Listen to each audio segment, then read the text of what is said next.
Good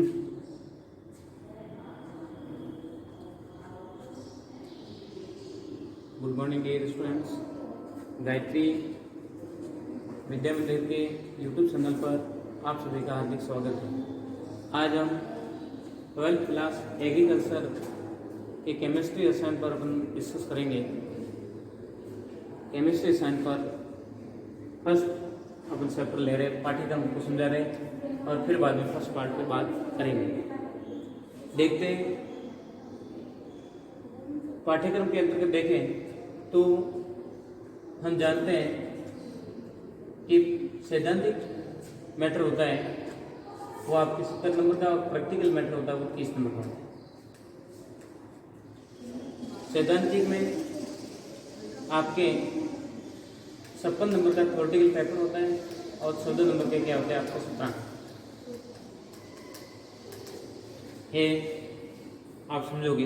30 number का practical रहेगा आपके, 70 नंबर का थ्योरेटिकल पेपर होता है, उसमें से आपके 17 नंबर के होते हैं और 56 नंबर का आपके लिखित पेपर होता है।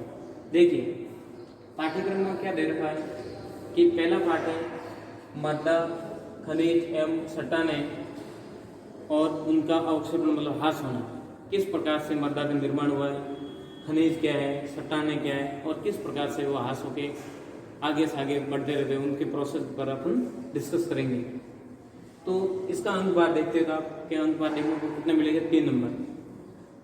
दूसरा पार्ट है मृदा जीवाश्म पदार्थ एवं मृदा सूक्ष्म जीव। मृदा जीवाश्म का मतलब मृदा में कौन कौन से जीवाश्म पदार्थ पाए जाते हैं, जिसको अपन बोलते हैं कार्बनिक पदार्थ। मृदा में कौन कौन से कार्बनिक पदार्थ हैं, कार्बनिक पदार्थ जो मृदा निर्माण में भूमिका निभाते हैं, एवं मृदा में ऐसे कौन कौन से सूक्ष्म जीव हैं जो मृदा निर्माण में अपनी मुख्य भूमिका निभाने कार्य करते हैं। जैसे अपन बात करते हैं सूक्ष्म जीवों के अंतर्गत, जैसे अलग अलग प्रकार के नाइट्रोजन स्थिरीकरण करने वाले या अलग अलग प्रकार के जीवाणु होते हैं जो अलग अलग प्रकार के तत्वों को क्या करते हैं, स्थिरीकरण करने का काम करते हैं। तीसरा बिंदु है अपना मृदा कोलाइट्स। मृदा में कई प्रकार कोलाइट्स का मतलब यहाँ पे एक प्रकार का ऐसा विलयन या ऐसा मिश्रण जिसमें सभी पार्टिकल क्या होते हैं, अलग अलग प्रकार के होते हैं और इसमें अलग अलग प्रकार के अवयव पाए जाते हैं। उसके बारे में बात करते हैं। चौथा पार्ट आपका रहेगा आयन विनिमय। मतलब मृदा के अंतर्गत कई प्रकार के आयन होते हैं जिनका क्या होता है, विनिमयकरण। विनिमयकरण का बेसिक यहाँ पे अर्थ क्या होता है, आदान प्रदान करना। जैसे मुद्रा विनिमय या आभूषण विनिमय, ऐसे कैसे क्या होता है, आयन विनिमय। आयन का मतलब आयन को एक्सचेंज होना, जैसे पॉजिटिव आयन नेगेटिव आयन की ओर जाना और नेगेटिव आयन पॉजिटिव आयन की तरफ जाना। तो जब मृदा में आयनों के विनिमय किस प्रकार से होते हैं, कौन से मृदा में विशेष प्रकार 2 आयन पाए जाते हैं, धनात्मक आयन और ऋणात्मक आयन। जितने भी सारी धातु आयन होते हैं वो धनात्मक आयन होते हैं और ऋणात्मक रूप में अलग अलग प्रकार के आयन आपके हाइड्रेट के रूप में, हाइड्रोक्साइड के रूप में अलग अलग प्रकार के आयन पाए जाते हैं। 5वां पार्ट या 5वां टॉपिक आपके रहेगा मृदा अभिक्रिया। मृदा के अंतर्गत कई प्रकार की अभिक्रिया होती है। मृदा मान लो अम्लीय, क्षारीय, किसके साथ अभिक्रिया करेगा, उसकी पीएच कितनी है, तो अलग अलग प्रकार के इस पार्ट के अंतर्गत अपन अध्ययन करेंगे। देखेंगे मृदा की पीएच कैसे अपन फाइंड आउट करते हैं और मृदा की पीएच बढ़ने पर उस पर क्या इफेक्ट पड़ता है, उन पर अपन डिस्कस करेंगे। 6वां पार्ट रहेगा आपके अम्लीय एवं लवणीय मृदा प्रभाव। अम्लीय एवं लवणीय प्रभावित मृदा, ऐसी मृदा जहाँ पे अम्लीयता या क्षारीयता की मात्रा अधिक होने पर मृदा पर क्या क्या प्रभाव पड़ते हैं और किस प्रकार से उनका प्रभाव देखने पर उसको कम किया जाता है, उस पर अपन डिस्कस करेंगे कौन से 6वें पार्ट में। 7वां पार्ट है आपके पादपों के आवश्यक पोषक तत्व। पौधों के लिए भी क्या होते हैं, आवश्यक पोषक तत्व। जैसे मनुष्य के लिए आवश्यक पोषक तत्व की बात करें या मनुष्य के लिए संतुलित भोजन की बात करें तो मनुष्य के लिए संतुलित भोजन कौन कौन से के रूप में विशेष तत्व पाए जाते हैं, तो अपन बात करें तो आपको सबको पता है कि मनुष्य के आवश्यक पोषक तत्वों के रूप में कौन कौन से पार्ट तत्व काम आते हैं या संतुलित भोजन के कौन कौन से अवयव है, तो अपन जानते हैं कार्बोहाइड्रेट, वसा, प्रोटीन, खनिज लवण, विटामिन, खाद्य रेशे,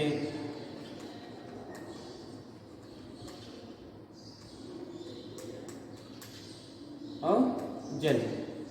ये बात कर रही है किसके आवश्यक पोषक तत्व है। जैसे मनुष्य को संतुलित भोजन की जैसे आवश्यकता होती है, मनुष्य के संतुलित भोजन के कौन कौन से अवयव है, तो अपन जानते हैं ये मनुष्य के संतुलित भोजन के क्या है, अवयव। तो ऐसा कैसे देखते हैं, तो फिर पौधों के लिए आवश्यक कौन कौन से पोषक तत्व होते हैं जो पौधों की वृद्धि एवं विकास के लिए क्या होते हैं, सहायक होते हैं। किसी भी एक पोषक तत्व की कमी से पौधे में क्या हो जाता है, एवरेशन हो जाता है, कई प्रकार की विकृतियां उत्पन्न हो जाती है और उसका विकास क्या हो जाता है, रुक जाता है। तो अपन इस पर अध्ययन करेंगे कि मतलब पौधों के लिए कौन कौन से अधिक मात्रा में पोषक तत्व चाहिए, कौन से तत्व सूक्ष्म मात्रा में चाहिए और किन तत्वों की कमी से पौधों में रोग उत्पन्न हो जाता है, इस पर अपन डिस्कस करेंगे। आठवां पाठ रहेगा विभिन्न प्रकार के उर्वरक की मृदा में अभिक्रिया फसल पर क्या प्रभाव पड़ता है। आप जानते हो उर्वरक क्या होते हैं, जो फैक्ट्रियों से जनरेट होते हैं, अलग अलग प्रकार के कार्बनिक रसायन है और उनको बनाया जाता है और उसका उपयोग करते हैं, जैसे यूरिया है, डीएपी है, अलग अलग प्रकार के किसान खाद है, जितने भी आप देखते हो, तो उनका मृदा पर अपन क्यों उपयोग करते हैं और ज़्यादा उपयोग करने से मृदा पर क्या उसका इफेक्ट पड़ता है, फसल पे क्या प्रभाव पड़ता है और किसकी कौन से तत्वों की आवश्यकता होती है, उसके लिए यूरिया अपन यूज करते हैं, कहाँ पे डीएपी यूज करते हैं, कहाँ पे कैल्शियम नाइट्रेट तत्वों को अपनाते हैं, अलग अलग प्रकार के तत्वों को अपन अलग अलग प्रकार के उर्वरकों का अपन उपयोग करते हैं और उनकी क्या पढ़ेंगे अपन अब अलग अलग की अभिक्रिया। जैसे यूरिया ले रखा है, यूरिया को मान लो मृदा में डालोगे, पहले यूरिया क्या होगा, फिर किस प्रकार से आगे रिएक्शन करेगा, उस पर अपन डिस्कस करेंगे। नंबर टॉपिक आप करिएगा कृषि रसायन एवं पर्यावरण प्रदूषण। कृषि रसायन, कृषि के क्षेत्र में काम आने वाले रसायन कृषि रसायन कहलाते हैं। सामान्य भाषा में अपन कृषि रसायन क्या होते हैं, ऐसे रसायन जो कृषि के क्षेत्र में काम में आते हो तथा किस प्रकार से पर्यावरण को प्रदूषित करने में विशेष भूमिका निभाते हैं, उस पर अपन डिस्कस करेंगे। पर्यावरण प्रदूषण में कृषि रसायन की क्या भूमिका रहती है। अलग अलग प्रकार के कई ऐसे रसायन होते हैं जिनका एक बार अपन छिड़काव तो कर लेते हैं, छिड़काव करने के बाद में वो क्या हो जाते हैं, मृदा में लंबे समय तक बने रहते हैं, जिसके कारण मृदा प्रदूषण, जल प्रदूषण या वायु प्रदूषण के भी मुख्य स्रोत बन जाते हैं और वो डायरेक्ट इनडायरेक्टली रूप से पर्यावरण को क्या करने का काम करते हैं, प्रदूषित करने का काम करते हैं। बेसिकली आप जानते हो पर्यावरण का यहाँ क्या तात्पर्य। पर्यावरण का मतलब अपन छोटी क्लास में पढ़ते आ रहे हैं कि हमारे चारों ओर परिवेश, हमारे चारों ओर का आवरण क्या कहलाता है, पर्यावरण। और पर्यावरण प्रदूषण कैसे होंगे, उनमें अनावश्यक तत्व मिल जाते हैं। किस कारण से, कृषि रसायन। जैसे मान लो आपने कोई भी अलग अलग प्रकार के उर्वरक काम लिए और वो लंबे समय तक वैसे वैसे मृदा में बने रहते हैं, जिसके कारण पर्यावरण पे डायरेक्ट इनडायरेक्ट प्रभाव पड़ता है।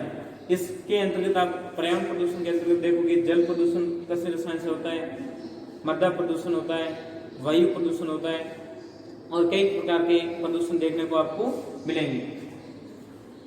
अगला बिंदु आपके जैव रसायन।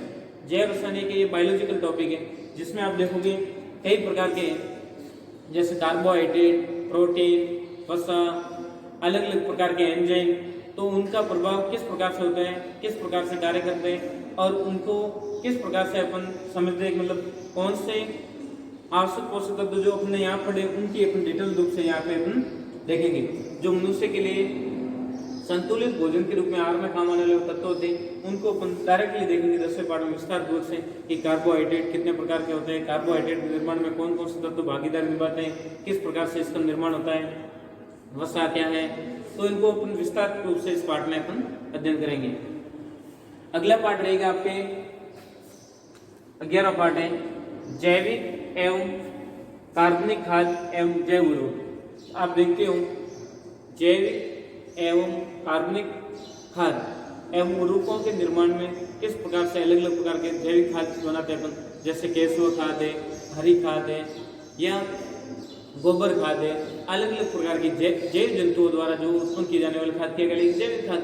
और उर्वरक अलग अलग प्रकार के उर्वरक होते हैं, उन पे डायरेक्ट इनडायरेक्ट क्या इफेक्ट पड़ता है। ज़्यादातर हम अपनाते हैं वो कौन सी खाद यूज करने से, केंचुआ खाद या गोबर खाद का अपन ज़्यादातर उपयोग करते हैं। उसका उपयोग करने का क्या तरीका है, किस प्रकार से निर्मित की जाती है, उसके क्या लाभ हैं और किस प्रकार से मृदा की जल धारण क्षमता को बढ़ाते हैं और इसके पौधों के लिए डायरेक्ट इनडायरेक्ट क्या लाभ बेनिफिट होते हैं, उस पर अपन पूरी डिस्कस इस पे करेंगे। क्योंकि जैविक खाद अपनाने से उसमें कई प्रकार के आवश्यक पोषक तत्व होते हैं, वो पौधों को डायरेक्ट इनडायरेक्ट प्राप्त होते रहते हैं। और लास्ट टॉपिक आपके रहेगा 12वां, वो क्या है दुग्ध रसायन।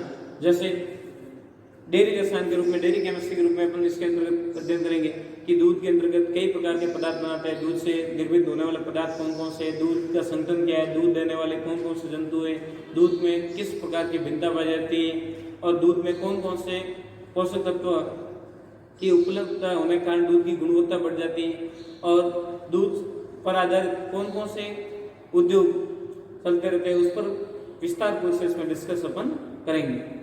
तो आप देखते हो इसके अंक बार आप तैयार रखें, इसका आप स्क्रीनशॉट ले सकते हो। फिर बाद में अपन पहले पार्ट पे डिस्कस शुरू करेंगे।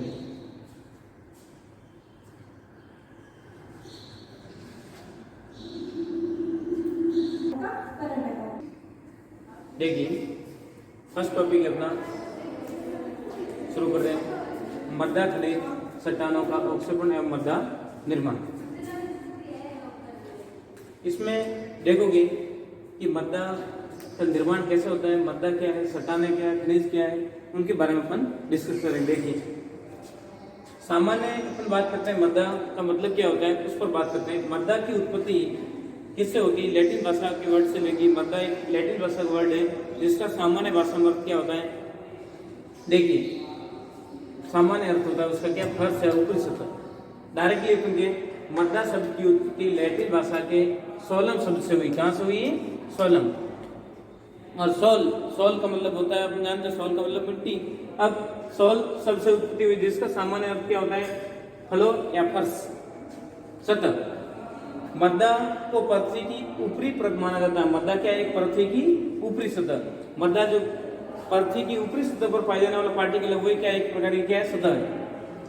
मृदा एक क्या है, त्रिव में प्राकृतिक पिंड है।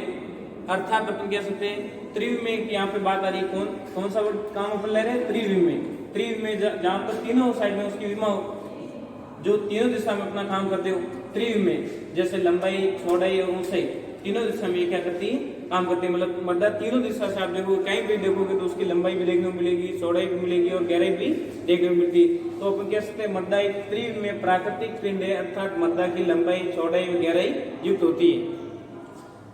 अगला पॉइंट आप देख रहे हो, मृदा पौधों को यांत्रिक वृद्धि के लिए यांत्रिक आधार प्रदान करती है। मृदा का मुख्य, मृदा अपन किसे कहेंगे, पौधे की वृद्धि के लिए मृदा आवश्यक है। ऐसा नहीं हो कि पौधा आप कभी कहीं पे हवा में पौधे को नहीं लगा सकते हो। पौधा लगाना है, पौधों की वृद्धि करनी है, पौधे के लिए क्या आवश्यक है, पौधों की वृद्धि के लिए मिट्टी हमेशा आवश्यक है।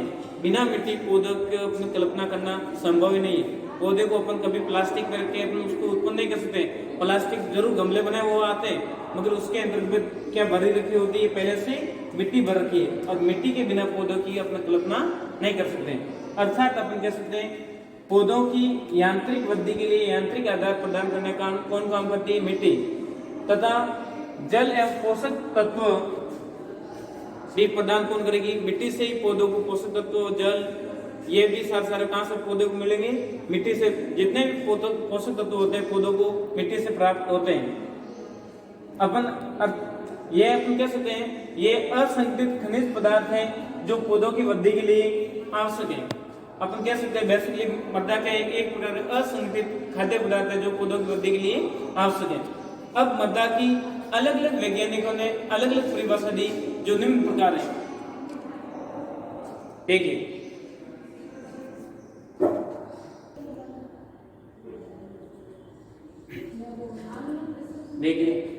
मृदा की परिभाषा के अंतर्गत अपन देख रहे थे मृदा की परिभाषा कौन कौन सी होती है, कौन कौन से वैज्ञानिक ने क्या क्या परिभाषा दी, उस पर अपन डिस्कस कर रहे थे।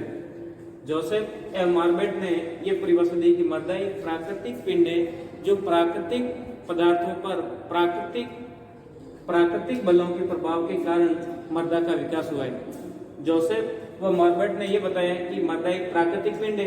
अपन जानते हैं मृदा की उत्पत्ति एक प्रकृति में होती है और ऑटोमेटिकली जो मृदा का अपन डायरेक्टली कृत्रिम रूप से मृदा का निर्माण अपन नहीं कर सकते। मृदा की उत्पत्ति किससे हुई है, प्राकृतिक पदार्थों से हुई। और प्राकृतिक पदार्थ जैसे पहाड़ है, चट्टानें हैं, अलग अलग प्रकार के प्राकृतिक स्रोत, उनका डायरेक्टली किसके द्वारा होता है, उस पर डायरेक्टली प्राकृतिक बल कार्य करते हैं। जैसे पहाड़ है, पठार है, अलग अलग प्रकार के होते हैं, उन पर जैसे भूकंप या तेज बारिश, अलग अलग प्राकृतिक परिघटना के कारण उन पर क्या होती है, आघात होती है और वह क्या हो जाता है, टूट जाते हैं। जैसे पहाड़ है, पहाड़ क्या हो जाएगा, टूट जाएगा। पहाड़ टूटने के कारण धीरे धीरे उसमें क्या हो जाती है, दरारें हो जाती है, वही पत्थर वहां से धीरे धीरे वहां से गिरते रहते, लुढ़कते फिर बाद में क्या होते हैं, टकराते रहते हैं। बार बार टकराने के कारण वहां पे क्या होती है, छोटे पार्टिकल बनते रहते हैं और वो पार्टिकल पानी के साथ, हवा के साथ बार बार घिसने के कारण वो धीरे धीरे क्या होते हैं, छोटे छोटे कणों में बदल जाते हैं। अतः जो मार्बट ने ये बताया कि मृदा एक प्राकृतिक पिंड है जो प्राकृतिक पदार्थों पर प्राकृतिक बलों के प्रभाव से विकसित हुई है। मृदा खनिज एवं कार्बनिक पदार्थ के अनुसार भिन्न भिन्न स्थानों की मृदा की विशेषता भिन्न भिन्न होती है। मृदा की देखिए सभी स्थान की मृदा एक समान नहीं होती, अलग अलग जलवायु के अनुसार मृदा के बेसिकली गुणधर्म होते हैं, वो सभी स्थान की मृदा के एक समान नहीं होते, क्या होते हैं, भिन्न भिन्न होते हैं। जहाँ की देखोगे आप जैसे मरुस्थल की मृदा और एक देखोगे आप मरुस्थलीय मिट्टी को देखने का काम करोगे और एक देखोगे काली मिट्टी या अलग अलग दोमट मिट्टी, अलग अलग प्रकार की मिट्टी होती है, उनको आप देखोगे तो सभी प्रकार की मृदा में अलग अलग मिट्टी के अलग अलग गुणधर्म देखने को आपको मिलेंगे। ये परिभाषा देने का काम किसने किया था, जोस एम मार्बेट ने। अब दूसरे वैज्ञानिक आ रहा है बकमैन तथा ब्रेडी। ये दोनों वैज्ञानिक ने मृदा की परिभाषा देने का काम किया है। आपको एग्जाम में एक परिभाषा पूछी जाती है कि कौन से वैज्ञानिक ने कौन सी परिभाषा दी, दोनों की परिभाषा क्या है, अलग अलग है। बेकमैन तथा ब्रेडी ने यह परिभाषा दी, मृदा एक क्या है, प्राकृतिक पिंड है जो विषेदित एवं अवक्षेपित खनिज पदार्थों एवं कार्बनिक पदार्थों के सड़ने से परिवर्तनशील मिश्रण के रूप में मृदा का निर्माण हुआ है। इन्होंने ये बताया कि मृदा एक प्राकृतिक पिंड है। सभी अपन भी जानते हैं कि मृदा एक प्राकृतिक, मृदा को बनाया नहीं जानता है अपन, कृत्रिम रूप से मृदा का निर्माण अपन नहीं कर सकते क्योंकि मृदा एक प्राकृतिक प्रक्रिया और उसका निर्माण प्रकृति के द्वारा होता है।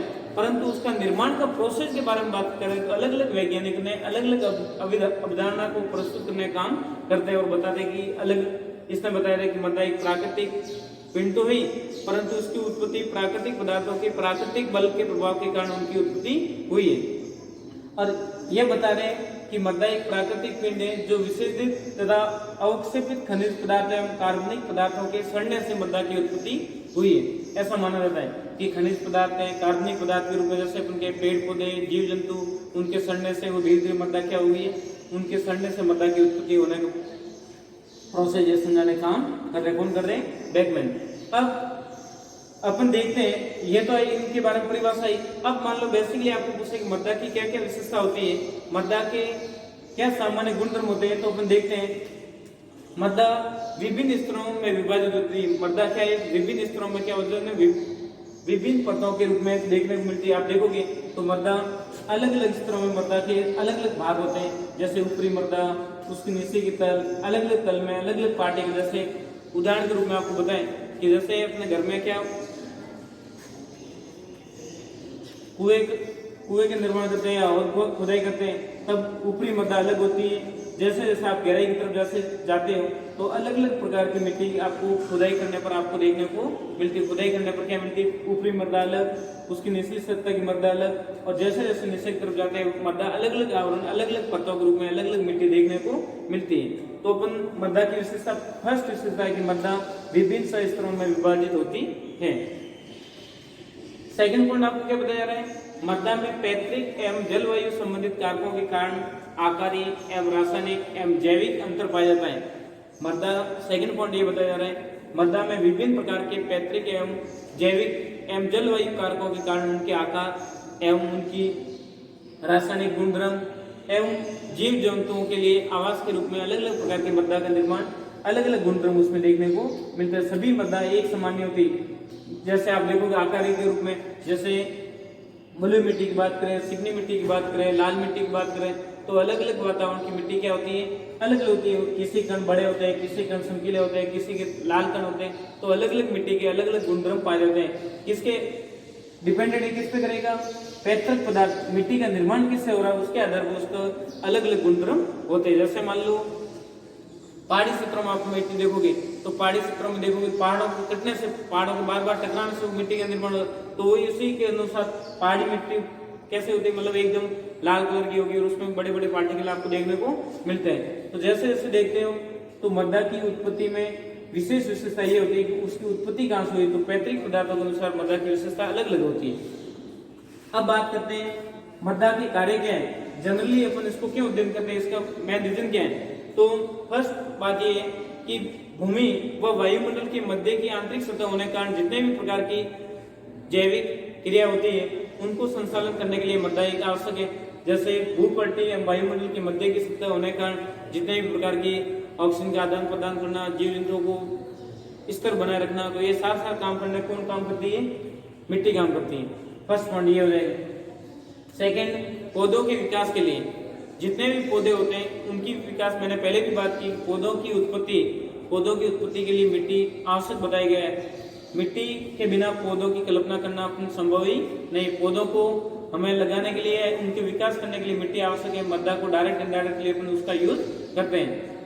चाहे किसी भी रूप में, मान लो आप प्लास्टिक के गमले भी बना के घर पे लाते हो तो भी उसके पहले उत्पत्ति करने के लिए मिट्टी आवश्यक है। बीज के निर्माण के लिए मिट्टी अच्छी आवश्यक बताई गई। तो अपन कहते हैं कि पौधों की वृद्धि के लिए मिट्टी आवश्यक है। फर्स्ट कार्य ये भूपट्टी पर हो जाएगा। सेकंड कार्य पौधों की वृद्धि के लिए मिट्टी या मृदा आवश्यक है। तीसरा है कृषि फसल के निर्माण में लिए जितने भी प्रकार के फसलों का निर्माण होता है, जितने भी प्रकार के अनाज फसल, जितने भी फल फ्रूट जितने भी बनते सब्जियां, तो उनके निर्माण के लिए मिट्टी क्या बताई जा रही है? आवश्यक। कृषि फसल निर्माण के लिए मृदा आवश्यक बताई गई है। अगला पॉइंट है मृदा का क्या उपयोग है। तो उसमें मृदा के कार्य में देखोगे, जितने भी मृदा पर देखते हो, जितने भी जीव जंतु होते हैं, पेड़ पौधे जीव जंतु, उनका जैविक प्राकृतिक निवास स्थल क्या है? मृदा ही है। ऐसा नहीं शायद कोई भी हो, सजीव की बात करें, किसी भी की बात करें, तो उनके निर्माण के लिए जो आवास बनाए जाते हैं वो डायरेक्ट इनडायरेक्ट कहाँ पे बनाए जाते हैं? मृदा पे, या मृदा से बनाए जाते हैं या मृदा पर होते हैं। जैसे देखते हैं उदाहरण के रूप में, आप कहोगे मनुष्य तो मृदा से क्या रिलेशन है? तो मनुष्य जितने भी प्रकार की इमारतें बनाते हैं उसमें मिट्टी यूज करता है और अलग अलग प्रकार के पत्थरों का निर्माण करता है, और पत्थरों का निर्माण कहाँ से होता है? मृदा से होता है। तो आप देखते हो डायरेक्ट इनडायरेक्टली मृदा पर जितने भी जीव जंतु होते हैं उनका निवास स्थल क्या माना गया है? मृदा माना गया। तो ये बेसिकली आप देखते हैं मृदा की परिभाषा, मृदा के सामान्य शब्द, मृदा की अलग अलग वैज्ञानिक ने क्या विशेषता बताई, और उस पर अगला बिंदु रहता है मृदा की अलग अलग प्रकार के स्थान की मृदा के क्या क्या कार्य होते हैं। और जस्ट अगला टॉपिक आपके देखने को आपको मिल रहा है मृदा संबंधित विज्ञान की अलग अलग शाखाएं जिसमें मृदा के अलग अलग अध्ययन किए जाते हैं। देखिए फर्स्ट आ रही है पेडोलॉजी। पेडोलॉजी ये मानती है मृदा एक प्राकृतिक पिंड है। जितने भी प्रकार के मृदा शास्त्र या मृदा अध्ययन के स्टडी के लिए जितने भी विज्ञान की ब्रांच बनाएगी वो सभी मानती है कि मृदा एक प्राकृतिक पिंड है, और अपन भी मानते हैं, और अलग अलग वैज्ञानिकों ने परिभाषा दी उसमें भी ये बताया गया कि मृदा एक प्राकृतिक पिंड है। तो मृदा एक प्राकृतिक पिंड है। मृदा का निर्माण व जन्म में वितरण से संबंधित अध्ययन मृदा की जिस शाखा के विज्ञान की शाखा के अंतर्गत किया जाता है वो क्या कहलाती है? आपकी पेडोलॉजी। तो अपन सामान्य भाषा में पेडोलॉजी में क्या किया जाता है? विज्ञान की वह शाखा जिसके अंतर्गत मृदा के निर्माण जन्म तथा अलग अलग स्थान पर वितरण का अध्ययन किया जाता है। इसमें पेडोलॉजी के अंतर्गत एक नंबर पर प्रश्न पूछा जाता है, पेडोलॉजी का सामान्य अर्थ क्या है, या पेडोलॉजी के अंतर्गत किसका अध्ययन किया जाता है? कई बार प्रश्न पूछते हैं, ध्यान में दिमाग भरे। दूसरा है मृदा शास्त्र, इपिडोलॉजी, जिसको आप क्या पढ़ोगे? इसके अंतर्गत मृदा शास्त्र के अंतर्गत मिट्टी से संबंधित जितनी भी प्रकार की स्टडी होती है उसका अध्ययन इसमें किया जाता है। और मिट्टी का अध्ययन किसको आधार मान के किया जाता है? आधार माना जाता है पादप समुदाय को। वहां पर किस प्रकार के पेड़ पौधे उसको आधार मान के उनका अध्ययन किया जाता है। तो देखते हैं मृदा शास्त्र के अंतर्गत किसका अध्ययन किया जाता है? मृदा शास्त्र के अंतर्गत मृदा का अध्ययन किया जाता है। जो वहां के जहाँ की मृदा आप स्टडी कर रहे हो उसके अध्ययन के लिए वहां की वनस्पति एवं पादप समुदाय कैसा है उसको ध्यान में रखते हुए मृदा का अध्ययन किया जाता है। इस प्रकार से अपन बेसिकली ये देखते हैं आज के टॉपिक में आपने देखा कि मृदा की बेसिकली सामान्य जानकारी, कुछ परिभाषाएं एवं कुछ विशेषताएं एवं कार्य, और अलग अलग 2-3 ये टॉपिक आ रहे हैं उनसे अध्ययन। और नेक्स्ट टॉपिक में आप देखोगे, नेक्स्ट वीडियो में आपको देखने को मिलेगा मृदा एक प्राकृतिक पिंड है, कैसे मृदा की क्या क्या स्तर है, किस प्रकार से उनकी विशेषता है, उनका सभी का अध्ययन करेंगे। इसका आप स्क्रीनशॉट ले सकते हो।